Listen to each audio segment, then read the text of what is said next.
النهاردة بقى هكلمك عن أداة أكثر من رائعة اسمها جريتيفاي. الأداة دي أنت تقدر تعمل بيها حاجة كده لايك السحر حرفيا يعني. أولا لو أنت طبعا من الناس اللي بتشتغل في الماركتينج أو في الديجيتال ماركتينج، أو أنت يعني مدير تسويق أو حتى مسؤول تسويق في مكان ما، أنت هتحتاج إن أنت ساعات تعمل إعلانات بشكل احترافي أوي باستخدام طبعا الذكاء الاصطناعي.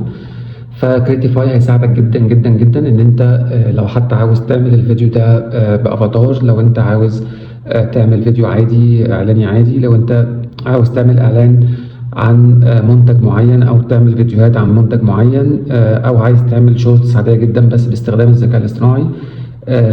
تصميمات الاعلانات يعني بصراحة يعني احترافية جدا جدا جدا ان انت تعمل تصميم سواء لمنتج او لخدمة او لكده، سواء بقى هتعمل عليه حملة اعلانية او حملة ممولة على السوشيال ميديا، او حتى هتستخدمه عادي جدا في كمحتوى يعني اعلاني على السوشيال ميديا.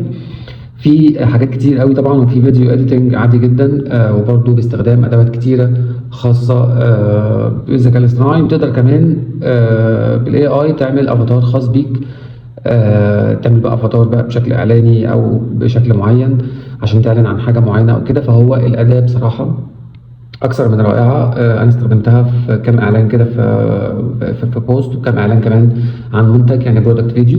وهو بصراحه موقع كويس جدا واسعاره مناسبه جدا جدا جدا، بالنسبه طبعا لباقي ادوات الاي اي. جربوه وقولوا لي ايه رايكم فيه، ولو طبعا في ادوات مشابهه او كده شاركوني فيها في التعليقات. وبالتوفيق لنا جميعا واشوفكم دايما على خير.